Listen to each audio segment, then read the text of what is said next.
Welcome back to the panel discussion, Innovation in Government, Cyber Leaders and CDM, sponsored by Carasoft on Federal News Radio, part of the Federal News Network.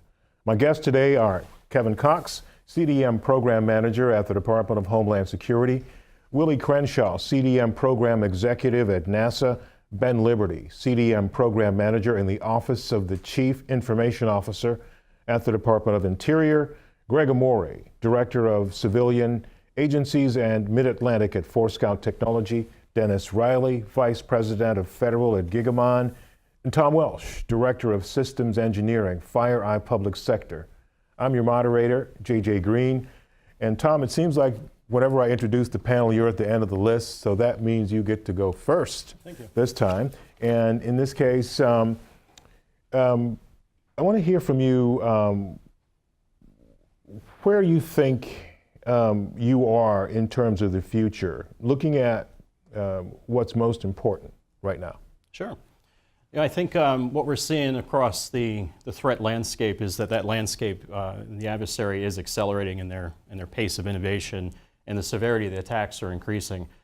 Government's going to continue to drive towards IT reform and cloud enablement, and we're going to continue to be faced with some of the skills gaps from a cybersecurity industry, looking at millions of jobs that we're lacking. So I think this really underscores the value of CDM as a mechanism to address that. We spoke in the last segment about some of the ways that from a security perspective, CDM helps to automate some of these processes. You look at phase 3 and we have incident response, orchestration, and automation. I think that's key to that, but not only looking at a technology and tools capability, but how do you inform those tools? How do you look at not just having an orchestration capability, but taking incident response lessons learned on the front lines and using them to inform and maintain your workbooks and playbooks for incident response. Mm-hmm. So from a perspective of looking at CDM going forward, we see that with our clients. A lot of the clients are looking at phase 3 as an enabler, figure out how they can move up the cybersecurity maturity curve, look at doing things smarter to address that landscape. Also with an eye on phase 4 coming, how do we protect the data? I'd offer we almost look at CDM in some respects in reverse. You look at that data first, understand where that data is, what your high value assets are, and look at how the adversary is going to target that data. What's their motivations, what's their tactics, techniques, and procedures, and also basically what they're after. And when you look at CDM and its initial goals of trying to figure out how to prioritize what you go after first, I think that really helps look at our ability to do that. Kevin, he was talking about looking at things in reverse from a CDM perspective. One of the questions that I kind of have is, I know you still have more to do with the current program, mm-hmm. but is anyone thinking about a 2.0, or is anyone thinking about, how far out are you thinking?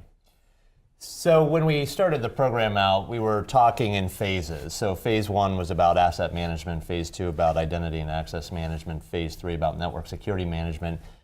Fourth phase was added, data protection management. What we have done is switch that nomenclature to focus on capabilities, with the understanding that the threat will continue to evolve, technology will continue to evolve, so the capabilities must be able to evolve as well. And so the idea is that the program now is wide, it's opened up wider. We're no longer on a set time frame to be wrapped up, because we can't be wrapped up. We're always going to have to be able to refresh technology, bring in innovation, and just continue to understand, as agencies move data around or data moves across the network, how we best protect that. And so that's what has really given us a lot of flexibility in terms of not only being able to get the foundational pieces in place, but to get some of the advanced capabilities out on the network, be able to help accelerate the speed at which the technologies work, bring in things like network access control to ensure that if someone does bring a laptop in on the network, that it will be detected and quarantined rather than the user just have open access to the network.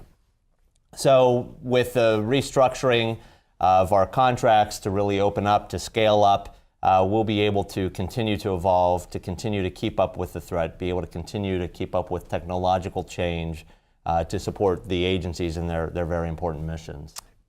Yeah, Willie, go ahead. I wanted to touch on something as Kevin has said. I mean, a lot of people are talking how CDM is about tools and technology, but we have to look at the risk management aspect. Because of risk management and having to identify, what is our threat tolerance? Just one at an agency, a component in agency, and then across the federal space. So as we continue with the CDM program is where we're trying to get to as far as risk management. It's not that things aren't going to happen. They're going to happen. Because as Dennis was saying earlier, these hackers are up all night. They really are, and they're very good at what they do because this is all they do. So we have to be agile enough to understand that someone's going to get in, but it's how quickly can we respond to someone getting in and penetrating the network, but also getting that data and that information up to the decision makers, all the way up the chain, all the way up to Congress, to the President's office, the White House, but mainly to our agency heads, so that they can be aware, but also they can know what the risks are and what our risk tolerance is. Yeah, I believe, Ben, you had something you wanted to add. Yeah, so to Willie's point about taking things to leadership, the speed of the attacker as well as having the flexibility, to Kevin's point about CDM and broadening into capabilities versus phases. One of the things that we really like under the new OMB memo in terms of applying CDM outside of the traditional scope of CDM services, the Department of the Interior recently, as of last year, there was an enterprise capability gap that we had that was identified by an IG finding. So what we were able to do is leverage the CDM program to do an analysis of alternatives so we could take those recommendations to our leadership for action. And it was a 6-week effort. It was really fast, and it was quite successful. And it was not within the traditional scope of CDM, but it was something we were able to leverage CDM to help achieve. With regard to other tools and capabilities, we have a $6 million contract on an endpoint management solution that's not even within the scope of CDM, but because it was on the approved products list, we were able to move that over under CDM to get some cost savings. Antivirus is another example. Most departments and agencies benefit from antivirus, but it's not within the scope of the core CDM functions. But those tools are on the approved products list, and 2 of our bureaus and offices recently had expiring antivirus contracts. We were able to move those through, and not only were we able to do that, we were able to do it very fast. The Task Order 2 contract into Defend is so much faster. We recently, when we did the antivirus as an example, we've probably done more than a dozen agency-funded requests for service, RFS, which is the acquisition mechanism to get a CDM capability. That process now is literally an email to DHS and FedSim, GSA, with 2 attachments, a RFS template, which is a 2-page document, and an IGCE spreadsheet. We've done so many of these now that they can be done in minutes, where previously to acquire that kind of capability, it would take days, if not weeks. Practice makes perfect, doesn't it? Dennis, you wanted to add. Yeah, one of the aspects of risk mitigation is getting the maximum return on the cybersecurity dollar invested. So I think the CDM program is doing a good job in acquiring technologies that are force multipliers, helping all the cybersecurity tools work better. A great example of that is a next generation network packet broker, which is leveraged across the entire infrastructure, helping all those cybersecurity tools work at maximum productivity. Greg, speaking of traditional and regular approaches to CDM, I'm curious, as we talk about risk management and mitigation as opposed to prevention, because we recognize, as it's been pointed out, that that's most likely going to be the situation anyway, is mitigation, because someone or something is going to get in. So what plans outside of the traditional ones are you working on with your clients and with your processes? So I think we're focused on, outside of the program, and if you look at our business, the majority of our business comes outside the program, but we're seeing more and more of that as agencies adopt CDM and start adopting. They see the value in adopting CDM and the capabilities that it brings. We're really looking at expanding our capabilities into cloud, into non-traditional IT, such as IoT, OT, really focus on industrial control systems and making sure that those are protected. And a quick follow-up, from an OMB perspective, funding. Where does that rank, and how does that play out in your discussions and your activities? So I think, and I think my federal counterparts would agree that the program, like any large government program, it probably started off a little slow, but over the last couple years has hockey sticked up, and there's been I think agencies are really starting to see the benefit of it. I think in large part that's because that's how the program has been run very efficiently. The communication, the partnership between not just, and Willie talked about this, the partnership between the PMO and NASA, for example, but the partnership between the PMO and the vendor community has drastically, I would say, improved over the last couple of years. I would love to see the folks at OMB look at the CDM program, not just, as Kevin said, there's no finish line, so it's going to continue on. There's going to be new technologies, there's going to be new threats, there's going to be evolution. We're going to go cloud today, and then who knows, 10 years from now, whatever the next cloud example might be.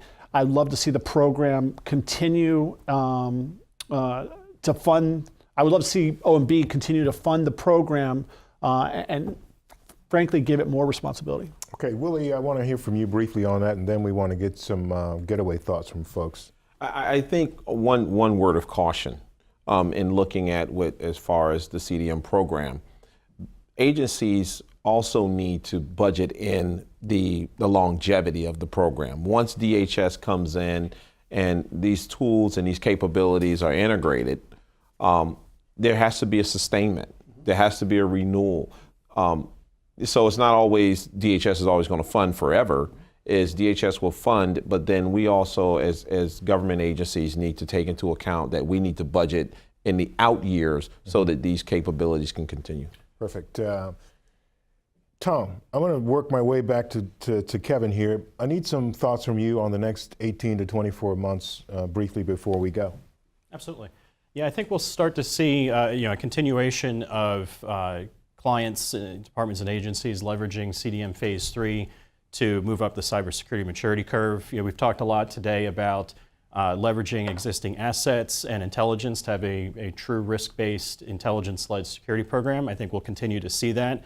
And also look at, when we look at incident response, orchestration, automation capabilities under Phase 3, how do we inform that with the intelligence? How do we leverage other programs such as the DHS Shared Services Contract? And look at really the nexus of things to include Trusted Internet Connection Draft 3.0, Cloud Smart, and other initiatives. Ben, as we continue to press towards our close, we could talk about this for an hour, but we only have a few more minutes. But some 18 to 24 month kind of viewpoint talk? Yeah, so the short-term projects that we're really excited about is we have enterprise vulnerability shared service capability. We already have vulnerability management throughout the department, but they're two separate solutions, so bringing those together into that enterprise program that we mentioned earlier. We have a privilege access management solution that we're piloting at some of our data centers, and then application blacklisting, so that we can move from application blacklisting into application whitelisting. I think are going to be really exciting for us. Okay, Greg Amori. So I think from now through the next 24 months, ForeScout as a company is going to focus on, as it relates to CDM, really value realization from our customers, making sure that the agencies like DOI and NASA, et cetera, are getting the value out of the tool that they need, not only to address CDM requirements, but also to address their own mission. 20 seconds from you, Mr. Crenshaw.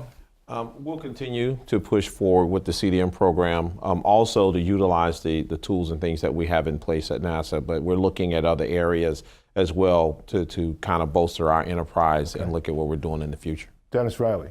JJ, two things. First off, I would like to see Congress more robustly fund the program and give, and DHS leadership as well, give the program office the tools they need, the authority they need to work at cyber relevant speed.